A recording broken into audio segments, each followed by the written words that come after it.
अत्यंत पावन पर्व है गुरु पूर्णिमा का। गुरु पूर्णिमा का पर्व जीवन के अंदर बहुत ही अनमोल खजाने लेकर आता है।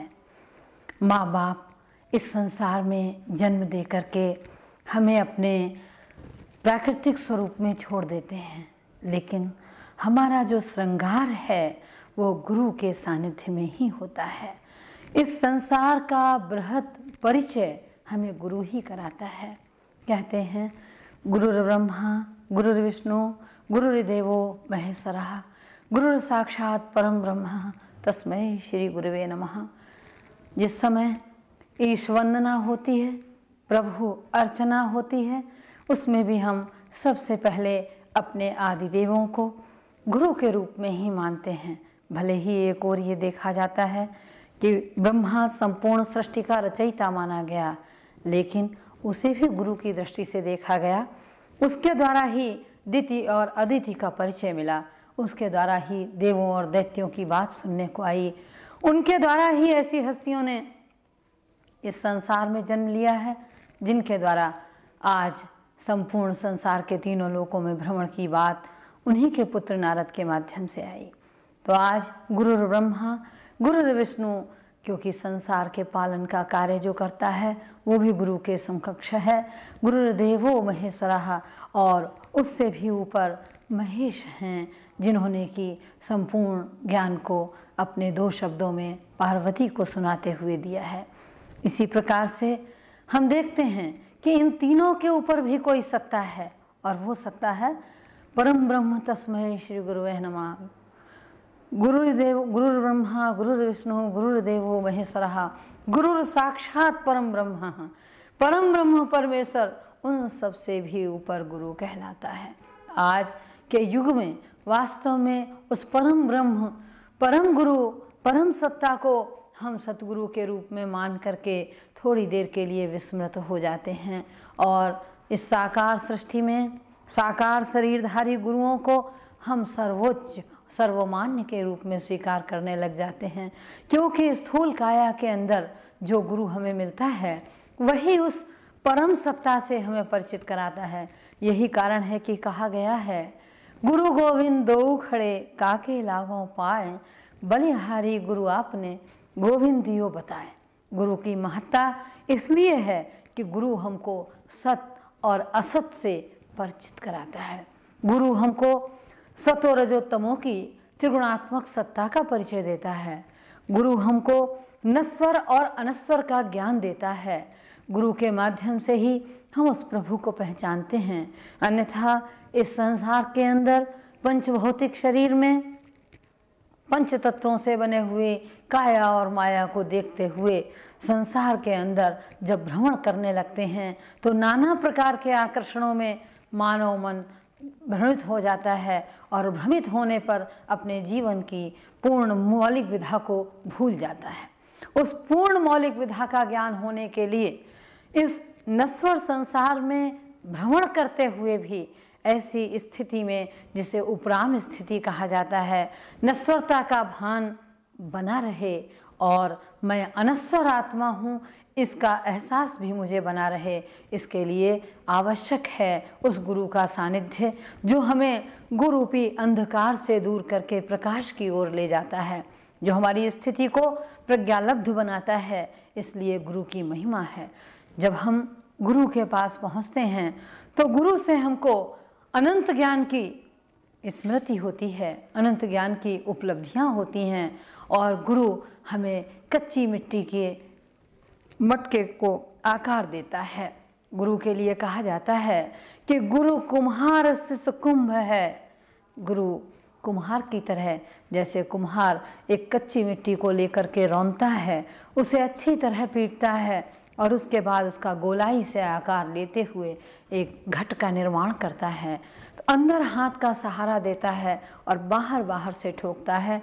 गुरु की महिमा भी वही है कि गुरु बड़ा निर्भय होकर के जिसका भी गुरु बनता है उसको अंदर हाथ का सहारा देता है, अंतःकरण से सहारा देता है, लेकिन बाहर से अपने शिष्य की सर्वोच्च शिखर तक पहुंचा देने के लिए सतत प्रयत्नशील रहता है। उसके लिए कई बार उसे कटु होना पड़ता है, कई बार उसे तिरछा होना पड़ता है, किंतु वो उस तिरछेपन को इसलिए प्रयोग करता है कि ताकि उसका शिष्य अपने विधाओं में अपने शिखर तक पहुंच जाए। आज का ये पर्व जो आषाढ़ की शुक्ल पूर्णिमा पर आता है, इस दिन की बहुत महत्ता है। इतिहास हमें जब पलटना पड़ता है तो इतिहास अनेकों अपने जीवन में गाथाएं समेटे हुए है। इस गुरु पूर्णिमा के दिन एक ऐसा प्रसंग घटित हुआ है जिसकी कि विस्मृति कर दें तो गुरु पूर्णिमा का कोई औचित्य नहीं रह जाता। एक बार की बात है, बहुत अधिक पारंगत शस्त्र विद्या के व्याख्याता गुरु द्रोणाचार्य एक घने जंगल से निकल रहे थे।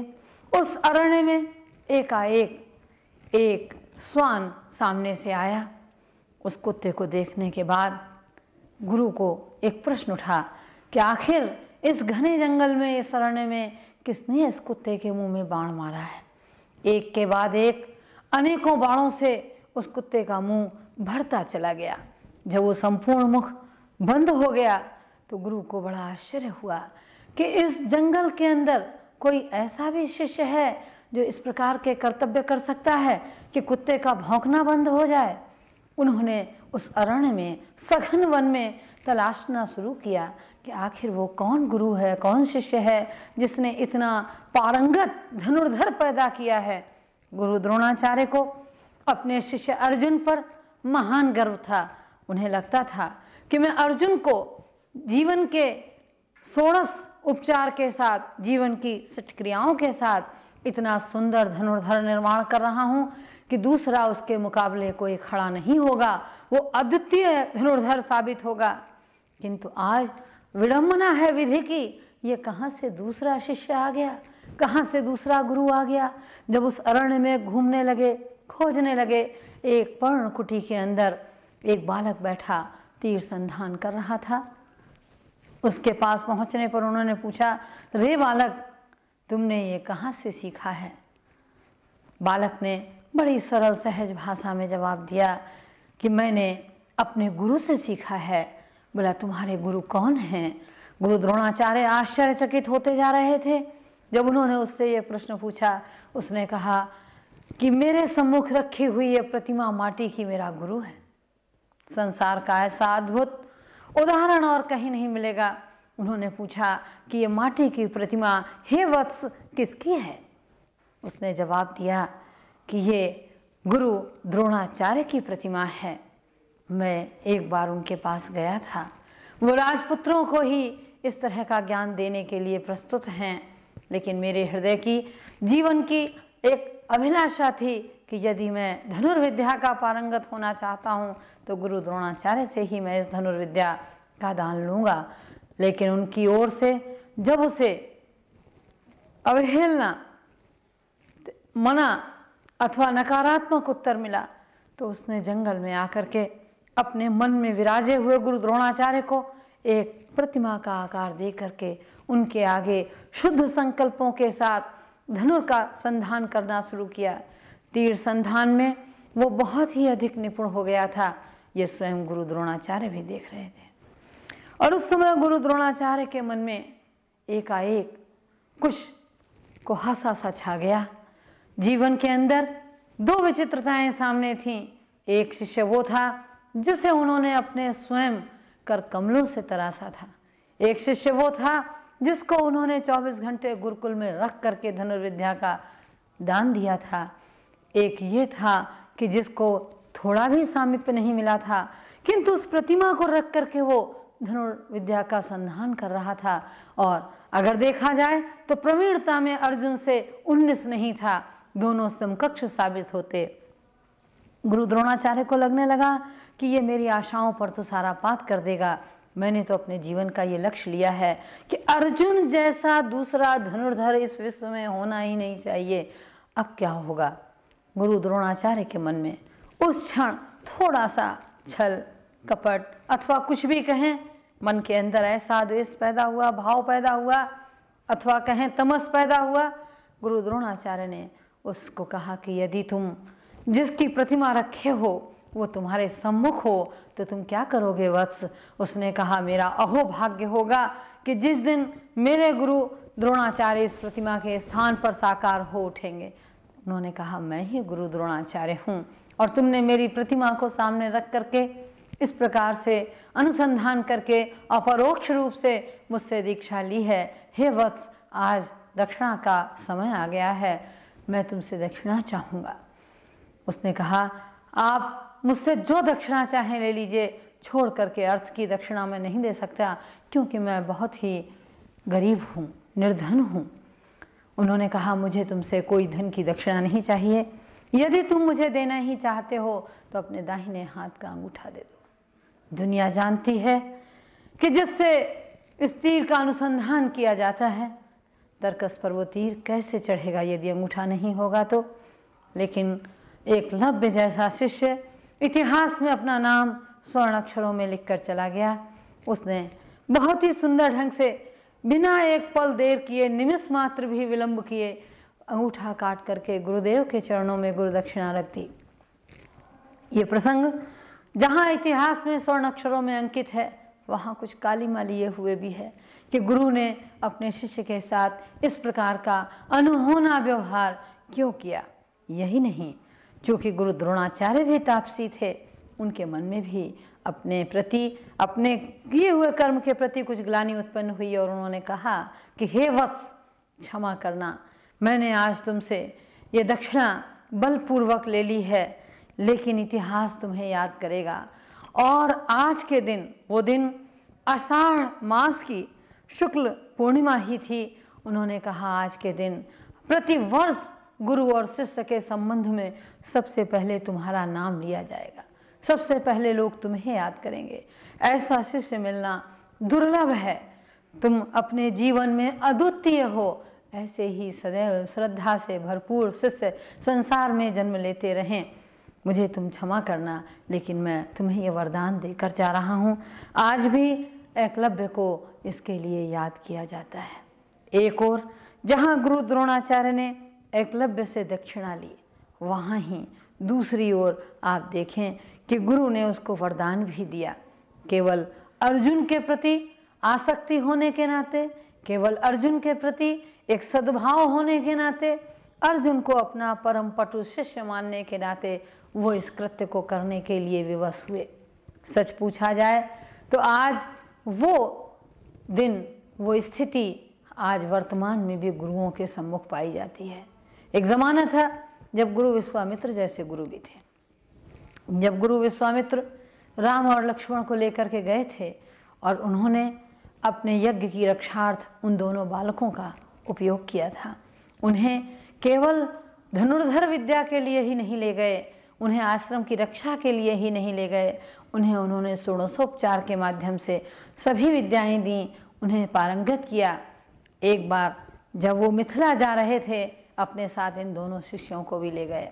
मिथिला का प्रसंग बहुत ही प्रसिद्ध है।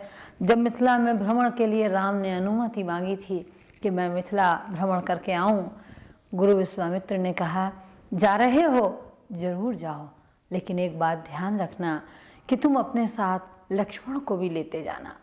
गुरुदेव की आज्ञा के पीछे विशेष एक लक्ष्य था। जीवन में, संसार में भ्रमण भले ही किया जाए, लेकिन लक्ष्मण रूपी मणि को सदैव साथ रखा जाए। ऐसा ना हो कि हम अपने जीवन के लक्ष्य से इस संसार में भ्रमण करते हुए पदच्युत हो जाएं, दिशा भ्रमित हो जाएं, अथवा हम माया की नगरी में वशीभूत न हो जाएं। गुरु की बिना आज्ञा के राम उससे धनुष को नहीं उठाए। बहुत कहने के बाद जब राजा जनक ने वीरों से इस धरणी को विहीन बता दिया, रोदन करने लगे, तब गुरु ने आज्ञा दी और तब जाकर उन्होंने उसको उठाया। जीवन के विभिन्न प्रसंगों में हमेशा गुरु शिष्य को मार्गदर्शन देता आया है। जिस समय भरत बहुत अधिक द्रवित हो गए थे, किसी भी प्रकार से शासन और सत्ता को संभालने के लिए अपने आप को योग्य नहीं पा रहे थे, उस समय राजगुरु वशिष्ठ ने भरत को समझाते हुए कहा था कि हे पुत्र, हानि लाभ जीवन मरण, यश अपयश विधि हाथ। जो भी कुछ हो रहा है, ये भावी है। सुनो हो भरत भावी प्रबल, बिलख कहो मुनिनाथ, हानि लाभ जीवन मरण, यश अपयश विधि हाथ। जो कुछ संसार में घट रहा है वो विधि के विधान के अनुसार नियत के पर्दे में अदृश्य है, किंतु उसको घटना ही है। और तुम्हें अपने नियति के अनुसार, तुम्हें अपने इस संसार में अभिनय के अनुसार इस पार्ट को, इस दृश्य को बजाना ही है। आज गुरु वशिष्ठ ने विश्वामित्र को बहुत कुछ बना दिया। आप देखें कि एक संपूर्ण विश्व के मित्र बनने के लिए, क्षत्रिय से ब्राह्मण बनने के लिए, ब्रह्मर्षि बनने के लिए लगे थे। कई बार गुरुओं को आलोचना करनी पड़ती अपने शिष्यों की, पुनः पुनः पुनः पुनः आलोचना सुनकर कई बार शिष्य कुंठित भी हो जाते हैं कि आखिर मैं इतना अधिक पुरुषार्थ करता हूँ फिर भी मेरा गुरु मेरी प्रशंसा के दो शब्द नहीं कहता, आखिर क्या कारण है। गुरु का जो मेन लक्ष्य है, जो धारणा है कि मेरा शिष्य मेरी सारी विधाओं को लेकर मुझसे भी आगे चला जाए। परशुराम ने अच्छे शिष्य को पा करके जो विद्या का दान किसी को नहीं देते वो कर्ण को दे दिया था, और कर्ण जिस समय पारंगत हो गए, इसी प्रकार की पूर्णिमा पर स्नान हेतु जा रहे थे गुरु परशुराम जी। रास्ते में विश्राम के लिए एक जंगल में रुक गए थे। जितने प्यार से उन्होंने उन्हें दीक्षा देकर, ब्रह्मास्त्र की विधा देकर पारंगत किया था, जब उन्होंने विश्राम के लिए सर कर्ण की गोद में रखा था, कर्ण ने एक कीड़े के काटने पर अपने पैर को हिलाया नहीं, डुलाया नहीं। परिणाम उसका यह हुआ कि बहुत सा रक्त बह गया। गुरुदेव की आंख खुलने के बाद जब उन्होंने वहां रक्त रंजित उनके वो पीतकाय वस्त्र देखे, पूछा ये क्या हुआ, तुम सच सच बताओ तुम कौन हो।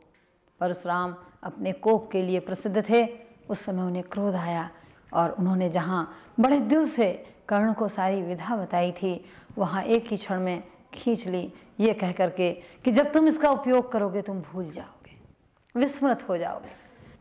गुरुर साक्षात परम ब्रह्म तस्मै श्री गुरुवे नमः। परम पिता परमात्मा ऐसा सच्चा सच्चा सतगुरु है जो सर्वात्माओं का, सर्वधर्म पिताओं का भी गुरु है।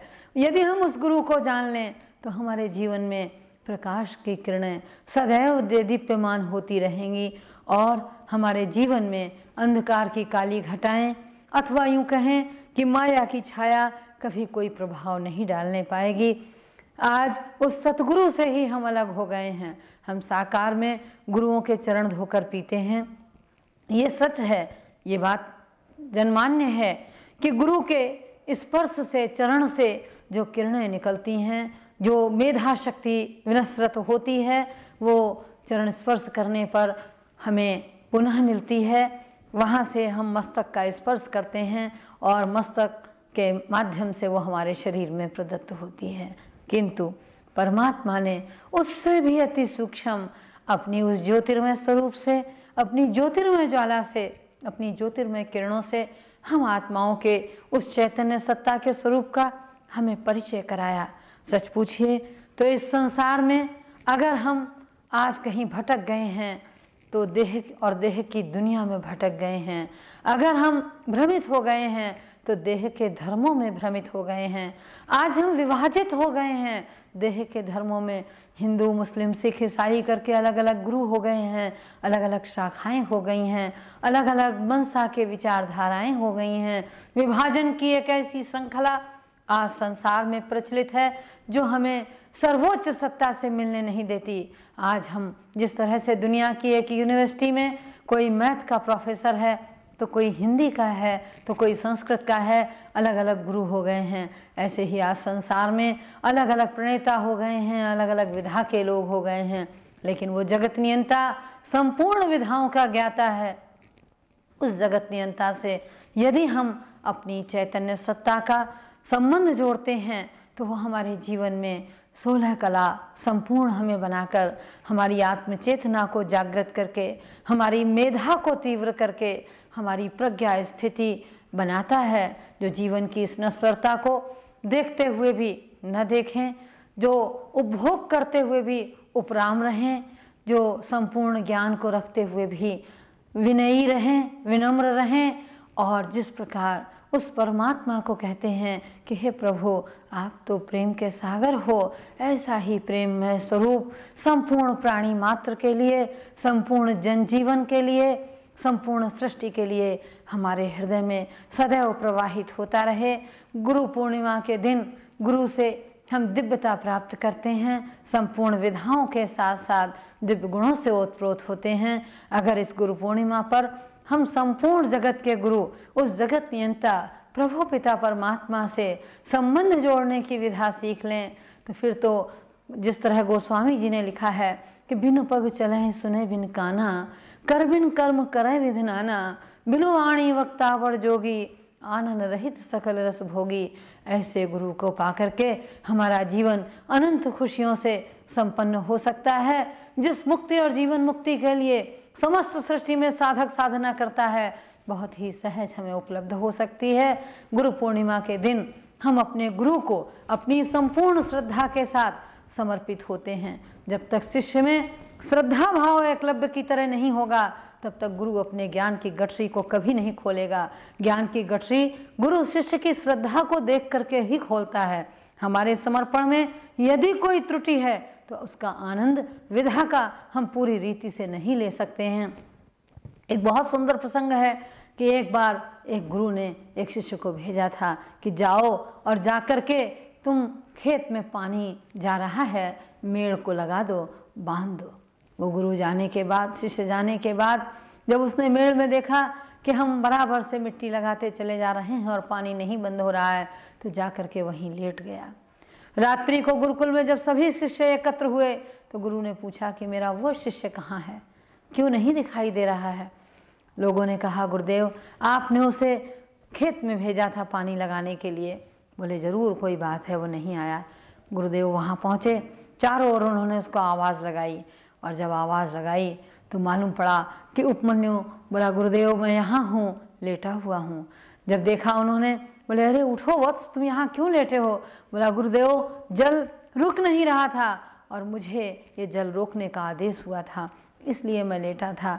जिस समय गुरु आदेश करता है, शिष्य की श्रद्धा उसी समय परिलक्षित होती है कि वो कितना उस गुरु को अपने जीवन में स्थान देता है, कितनी उसकी आज्ञा को सिरोधार्य करके चलता है। उसकी आज्ञा के लिए उसका समर्पण उस समय देखने के योग्य होता है। समर्पण और श्रद्धा ही गुरु के समीप लाती है या गुरु के ज्ञान की गठरी को खोलती है। गुरु पूर्णिमा के दिन इसकी पुनः पुनः हम पुनरावृत्ति करते हैं। सोई हुई श्रद्धा को जागृत करने के लिए इस पर्व को मनाते हैं। एक बार पुनः एकलव्य को याद करते हुए इस गुरु पूर्णिमा के पर्व की महिमा को मैं यहीं समाप्त करती हूँ। जीवन की चुनौतियों का सामना करना इतना मुश्किल क्यों है? क्या आप अक्सर जीवन के प्रति उदासीन हो जाते हैं? आप अपने मन का उसकी पूरी क्षमताओं के साथ प्रयोग करते हैं? 70% से अधिक रोगों का कारण मानसिक तनाव है। तो आइए अच्छे स्वास्थ्य के लिए राजयोग द्वारा अपने मन को स्वस्थ बनाएं। तनाव मुक्त जीवन का सुख लेने के लिए प्रजापिता ब्रह्मा कुमारी ईश्वरीय विश्वविद्यालय द्वारा सिखाए जाने वाले सहज राजयोग के माध्यम से अपनी मानसिक व आध्यात्मिक शक्तियों को पुनः जागृत कीजिए।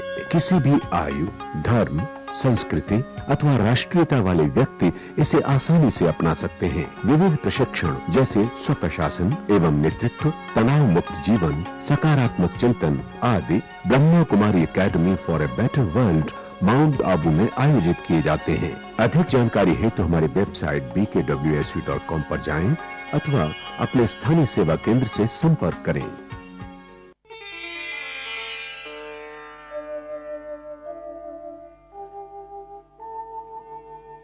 बाबा तूने बना के अपना हमको महान बना दिया, पाने का ना कुछ रहा जब तुझको पा लिया।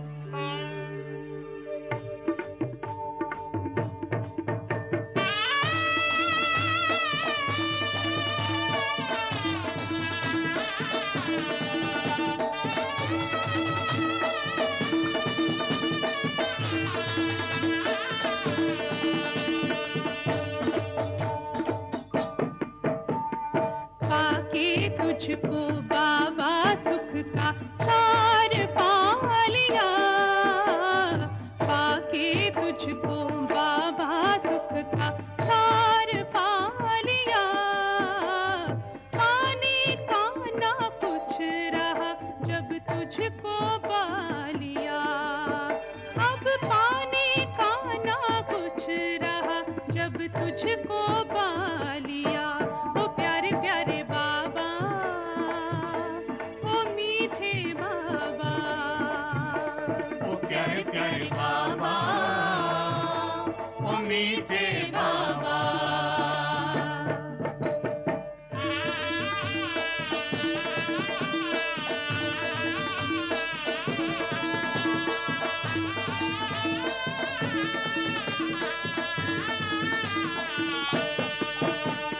तू मिला तो मिल गया जीवन मुक्ति अधिकार, तू मिला तो मिल गया जीवन मुक्ति अधिकार। तूने आकर हमें दिया जन्मों का खोया प्यार, तूने आकर हमें दिया जन्मों का खोया प्यार। मांगते थे जो दर दर उन्हें दाता बना दिया, मांगते थे जो दर दर उन्हें दाता बना दिया। पाके तुझको बाबा सुख का सार पा लिया, पाके तुझको बाबा सुख का सार पा लिया। पाने का ना कुछ रहा सब तुझको पा लिया, पाने का ना कुछ रहा जब तुझको पा लिया।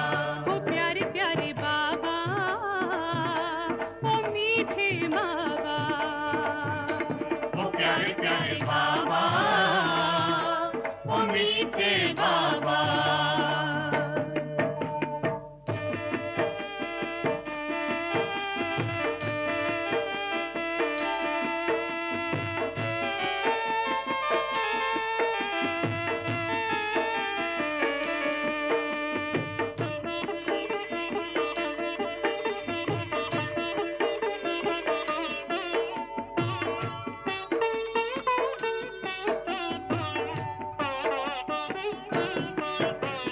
तुझ में पाया है संसार, खुशियों का तू है भंडार। तुझ में पाया है संसार, खुशियों का तू है भंडार। थोड़ी जैसा था ये जीवन हीरा बना दिया।